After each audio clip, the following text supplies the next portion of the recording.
This is a story that will make your blood run cold and your heart race.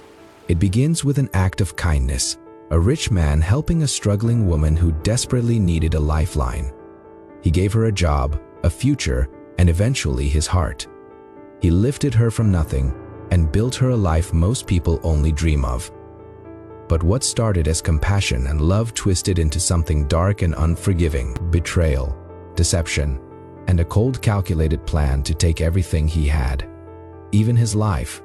This is what happens when you open your door to someone in need, and they decide they want the whole house.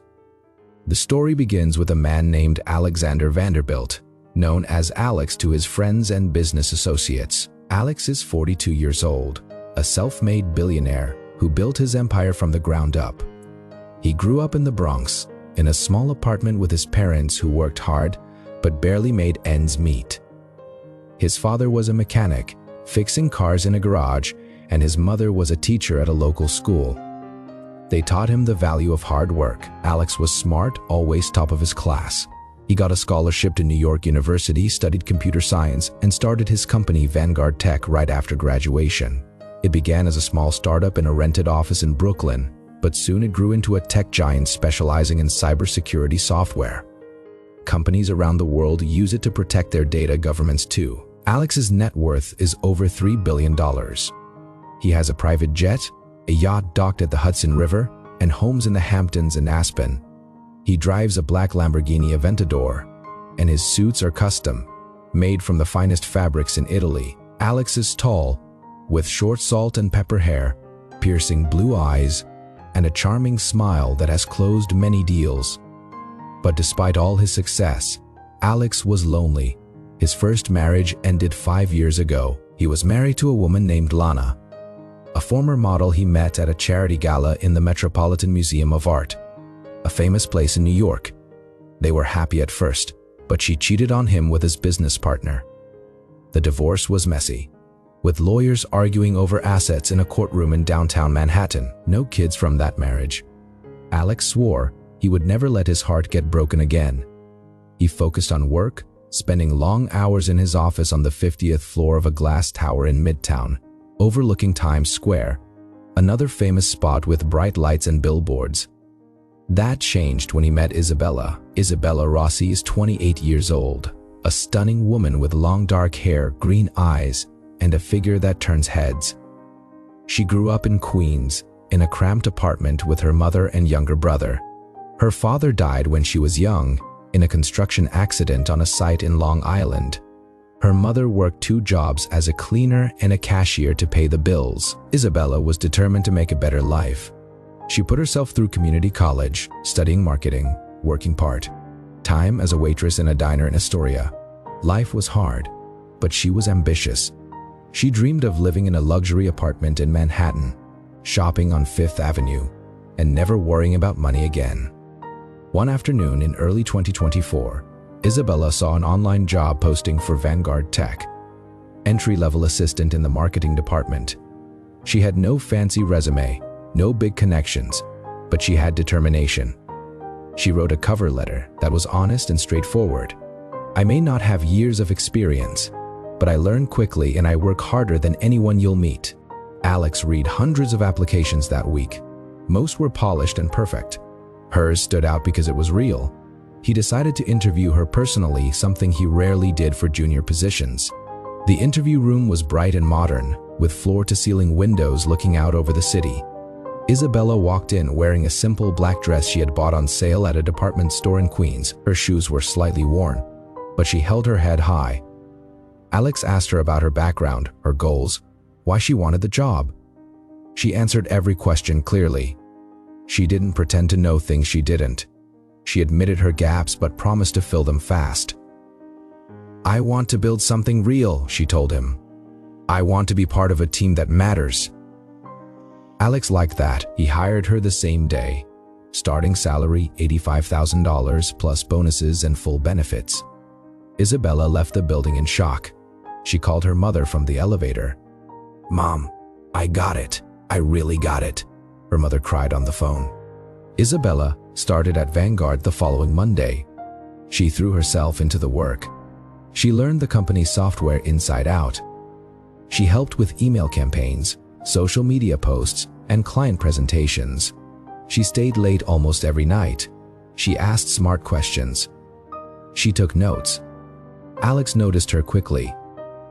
He started pulling her into more important meetings. He invited her to lunch with clients at places like the Grill in the Seagram building, a restaurant famous for its mid-century design and excellent steaks.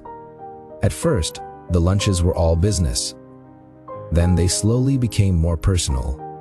One day over lunch, Alex told her about his divorce. "She cheated on me with someone I trusted. It broke something in me." Isabella listened quietly. "I am sorry that happened to you," she said softly. "You deserve someone who would never do that."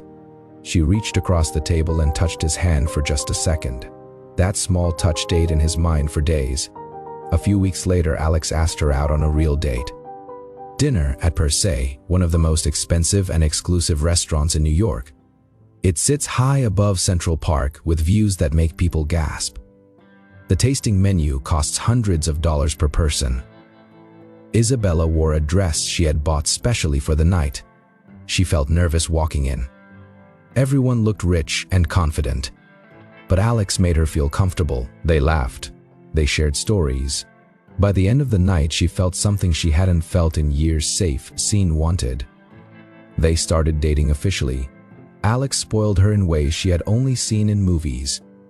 Weekend trips to his house in the Hamptons, a large white house with a private beach, a pool, and a tennis court, jewelry from Harry Winston on Fifth Avenue, a sapphire bracelet that caught the light perfectly, clothes from Gucci, Prada, and Chanel.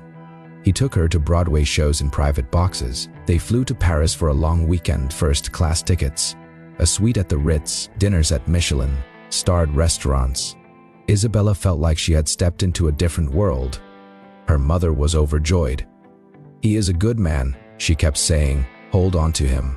6 months later, Alex proposed. He rented a private helicopter. They flew over Manhattan at sunset. The city sparkled below them. The lights of Times Square, the glowing top of the Empire State Building, the dark ribbon of Central Park. The helicopter landed on the helipad of the Empire State Building. Alex got down on one knee. The ring was a 5-carat emerald-cut diamond from Tiffany & Company. "Isabella, will you marry me?" she cried. "Yes, yes, 1,000 times, yes." The wedding was at the New York Botanical Garden in the Bronx, one of the most beautiful places in the city. Hundreds of guests, flowers imported from Holland filled every corner. A string quartet played classical music. Isabella wore a custom Vera Wang gown that cost over $100,000. Alex wore a Tom Ford tuxedo. The reception had lobster, caviar, champagne towers, and a 5-tier cake from a famous bakery in Brooklyn. They danced under a glass ceiling with stars visible above. The night ended with fireworks over the garden. It was perfect. After the wedding, Alex gave Isabella everything she could ever want. She quit her job at Vanguard. "You don't need to work anymore," he told her. "Live the life we've built together." He bought her a white Porsche Panamera so she could drive around the city in style. He hired a personal chef to prepare healthy meals every day. A private yoga instructor came to the penthouse 3 times a week. A stylist visited regularly to bring new clothes and accessories. He gave her unlimited access to his credit cards. "Buy whatever makes you happy," he said. "This is our life now." Their penthouse was on Billionaires Row, 57th Street, one of the most expensive and exclusive streets in the world. The apartment was 7,000 square feet with 12-foot ceilings, marble floors imported from Italy, original art on the walls, pieces by Basquiat, Warhol, and Jean-Michel Basquiat, a grand piano in the living room, a wine cellar with over 500 bottles, a home theater with 8 leather recliners, and a 4K projector, a spa bathroom with steam shower, jacuzzi tub, and heated floors, a rooftop terrace with a garden, outdoor kitchen, and infinity pool that looked out over Central Park and the city skyline. Isabella spent her days in luxury. She shopped at Bloomingdale's and Bergdorf Goodman. She had lunches at trendy spots like Sant Ambrosius on Madison Avenue and La Goulue. She booked spa days at the Mandarin Oriental Hotel, Famous for its views of Columbus Circle, she went to the Metropolitan Opera at Lincoln Center in private boxes. She posted beautiful photos on her private Instagram, the rooftop pool at sunset, the skyline at night, her new handbag from Chanel to the outside world. Her life looked perfect, but after about a year, something shifted inside her. The luxury was incredible, but she started to feel empty. Alex worked constantly. Meetings, international calls, late nights at the office, flights to Silicon Valley, London, Tokyo. He came home exhausted. They still made love, but it became routine. Predictable. Isabella missed excitement. She missed feeling desired every single day. She missed the rush she used to feel when she was younger. That is when Marco Lombardi came back into her life. Marco was 30 years old, Isabella's ex from college. He was tall, with dark curly hair, warm brown eyes, and a sleeve of tattoos on his left arm. He grew up in Little Italy, the famous neighborhood with red sauce restaurants, festivals, and old Italian families.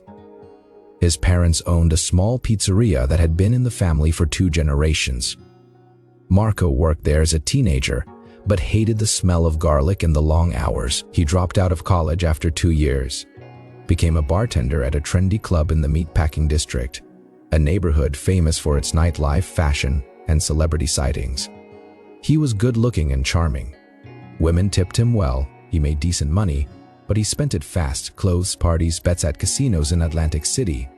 He always had debt. He talked about becoming a real estate developer or opening his own club, but he never followed through. Isabella and Marco had dated for almost 2 years in college. It was intense and passionate, late nights dancing at clubs in Williamsburg, drinking cheap wine in his tiny apartment, fights that ended in tears, makeup sessions that lasted until morning, but Isabella eventually ended it. "You have no direction, Marco. I can't live like this forever." They parted on okay terms. Stayed connected on social media. A like here, a happy birthday comment there. Nothing more. Then on the 20th of March 2025, Isabella was shopping in Soho, famous for its art galleries, designer boutiques, and cobblestone streets. She stopped at a small coffee shop on Prince Street. Marco was there, ordering an espresso. "Isabella," he said, eyes wide. "Holy cow, you look incredible." They hugged. They talked for over an hour. He asked about her life. She told him about the marriage, the penthouse, the trips. "Sounds like a dream," he said. She gave a small smile. They exchanged numbers before they parted. "Let's catch up properly," he said. The text began innocently. "How is the fancy life treating you?" "Busy, Alex works all the time." Then longer messages. Then late night calls when Alex was asleep. "I miss how we used to laugh," Marco said one night. "Me too," Isabella answered quietly. Then came the first lunch. The 5th of April, 2025, a quiet Italian restaurant in Greenwich Village, near Washington Square Park, a famous spot with the big arch and street performers. Marco touched her hand across the table. "You deserve to feel alive every day," he said. Isabella felt a spark she hadn't felt in a long time. The 15th of April, 2025, Alex was away at a tech conference in San Francisco. Isabella invited Marco to the penthouse. "Just to talk," she told him. He arrived with a bottle of wine. They sat on the living room couch. One glass became 2. The city lights sparkled through the floor to ceiling windows. Kisses started soft, then hungry. Clothes fell to the floor. They made love right there on the couch. Isabella's moans echoed in the high ceiling room. After, she felt a rush of guilt. "This is wrong," she whispered. "But it feels so good," Marco replied. "We can keep it secret." They kept it secret. Tuesdays and Thursdays became their days. Marco arrived in a cab and used the service elevator to avoid the doorman. They explored every room. The kitchen counter with the granite tops, the jacuzzi tub with bubbles overflowing, the rooftop terrace under the stars with the glowing lights of the Chrysler Building, one of the most famous Art Deco landmarks in the city. In the background, They drank Alex's expensive wine, ate food from the chef's fridge, laughed, made love, whispered secrets. Isabella started buying Marco gifts with Alex's credit card, a gold chain from a jeweler in the Diamond District, famous for its rows of stores and sparkling windows. Designer jeans from Barney's. He won't notice, she told Marco. The card has no limit. Marco loved it. He started asking more questions. How much is he really worth? Billions, she said. What happens if something happens to him? Isabella paused. Everything goes to me. No kids, no close family. That is what the will says. The 1st of June, 2025. After making love in the master bedroom, Marco lay beside her, tracing circles on her back. If Alex disappeared, you would get everything. The money, the apartment, the life. Isabella stared at the ceiling. What are you saying? We could be together. For real, rich, free. She laughed nervously. You are crazy, but the idea stayed in her mind. It grew. The next week, Marco brought up thallium. It is slow, tasteless, odorless, makes hair fall out, stomach pain, heart problems. Doctors think it is a rare disease. No one suspects poison at first. He said he knew someone from the club who could get it. Isabella said no at first. I can't kill him. Marco kept talking. He works all the time. He doesn't see you. He doesn't appreciate you. We see each other. We feel each other. She started to believe it. The first drop went into Alex's morning coffee on the 3rd of June. Then every day after that, small amounts. Alex started feeling off almost immediately. Tired all the headaches that wouldn't go away. Too much work, he said. Isabella made him tea, acted worried. You need to rest, baby. Let me take care of you. By the 10th of June, Alex was losing hair. Big clumps in the shower drain. Nausea after every meal. He lost 15 pounds in 3 weeks. His suits hung loose on his frame. His face looked pale and drawn. He went to his private doctor on Park Avenue, a famous street for medical offices and high-end shopping blood tests. Scans, MRIs. We can't find anything, the doctor said. Maybe a virus, maybe stress. Rest, and we'll monitor. But Alex knew something was seriously wrong.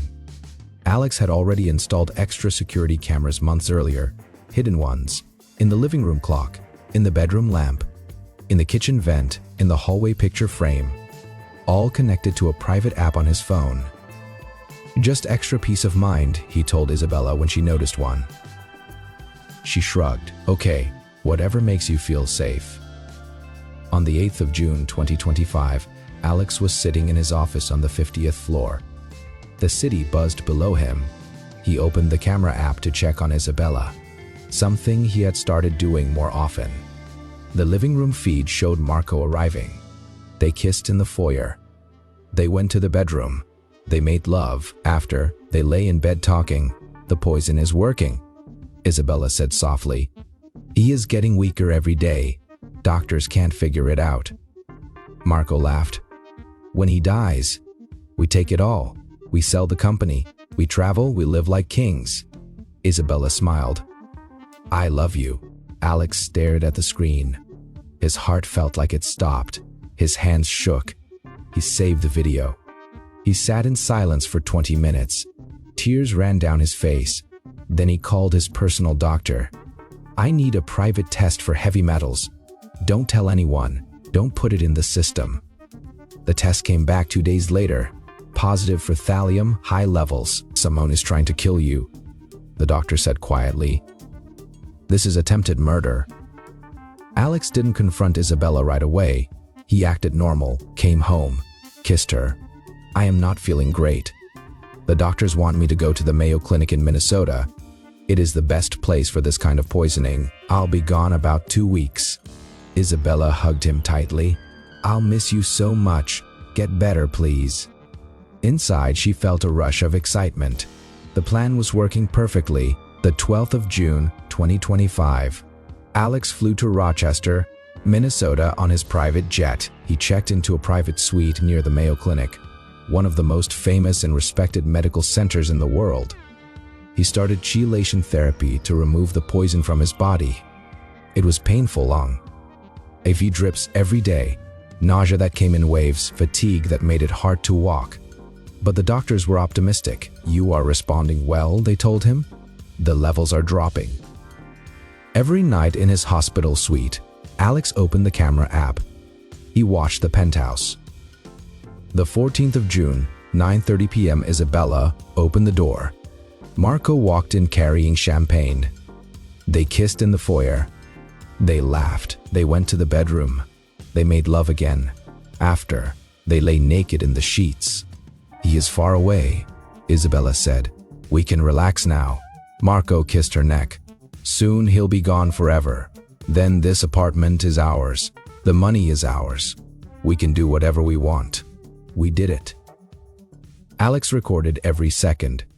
He sent the videos to a trusted private investigator and to the NYPD. Detective Lisa Chen took the case personally. She watched the footage in silence. She saw the poison conversation. She saw the passion. "We have enough for attempted murder and conspiracy," she said. "We'll move when you are ready." Alex finished treatment on the 25th of June. The poison levels were low enough to be safe. He looked healthier. His hair had stopped falling out. The color returned to his face. He flew back to New York. He walked into the penthouse that evening. Isabella ran to him. "You are back. You look so much better." She hugged him tightly. Alex let her. Then he pulled back. "Sit down, Isabella. We need to talk." He connected his phone to the large television in the living room. He played the videos. First, the affair, Marco arriving, the kisses, the sex in different rooms. Then the conversation about the poison. Isabella's face went white. She started crying. "Alex, please. It was a mistake. I was lonely. Marco manipulated me. I never wanted you to die." Alex shook his head slowly. "You poisoned me. You put drops in my coffee every morning. You planned to kill me for money. I watched it all." Isabella fell to her knees. "I am sorry. I am so sorry. I love you. I was confused." Alex looked at her with cold eyes. "You stopped loving me the moment you started loving his plan." The elevator dinged. Police officers stepped out. Detective Lisa Chen walked forward. "Isabella Rossi Vanderbilt, you are under arrest for attempted murder in the first degree and conspiracy to commit murder." Handcuffs clicked around her wrists. Marco was arrested at his apartment in Queens an hour later. Both were taken into custody. The trial began in January 2026 in Manhattan Supreme Court, one of the most famous courthouses in the country. Reporters lined the steps every single day. Cameras flashed. The case was headline news across America. Billionaire poisoned by wife and secret lover. The courtroom was packed. The jury watched the camera footage in stunned silence. They heard the audio of Isabella and Marco laughing about the poison. They saw medical reports showing thallium levels that could have killed Alex. They listened to doctors testify. They listened to the private investigator explain how the cameras were installed legally for security. Isabella cried on the stand. "I didn't want him to die. I just wanted out. Marco pushed me." Marco blamed her completely. "She planned everything. I only helped because I loved her." The jury didn't believe either story. After 3 weeks of testimony, the jury deliberated for 2 days. They came back with a verdict, guilty on all counts. Isabella was sentenced to 25 years to life. Marco received 30 years to life. The poison supplier, the man Marco knew from the club, was arrested later and got 10 years. Alex sold the penthouse 6 months later. He moved to California. He started therapy. He gave millions to charities that help victims of domestic abuse, financial control, and poisoning attempts. He speaks at events sometimes. "I thought money would protect me," he says. "It didn't. Trust is more fragile than money. Love can turn into poison faster than you think." This story shows how dangerous greed can be. Isabella had everything. A good job when she needed one. Help when she asked for it. a husband who gave her the world on a silver platter. But it was never enough. She wanted more. She wanted it all. And she was willing to kill the man who loved her to get it. To everyone watching this, pay attention to the people closest to you. If your partner starts controlling your phone, your money, your time, notice it. If someone keeps pushing you to get rid of obstacles instead of solving problems together, run. If you feel trapped in a relationship, talk to someone, save messages, keep records, tell a friend, tell family, tell the police if you have to. Your life is worth more than any amount of money, houses, cars, or jewelry. If you see someone being controlled, manipulated, or hurt, do not stay quiet. Say something. Your voice could save a life. It could stop a tragedy before it happens. Alex survived, but he will carry the scar forever. He will never forget the moment he watched his wife plan his death on the cameras he installed to keep them safe. Isabella will spend decades in prison thinking about what she threw away. Marco will do the same. This is the price of greed. This is what happens when love turns into ownership. When I want becomes I deserve. Even if I have to kill for it. Thank you for watching this story. Thank you for listening all the way to the end. If it made you think, share it. If it scared you a little, good. That means you are paying attention. Stay safe out there, even in the most beautiful places, even with the person you sleep next to.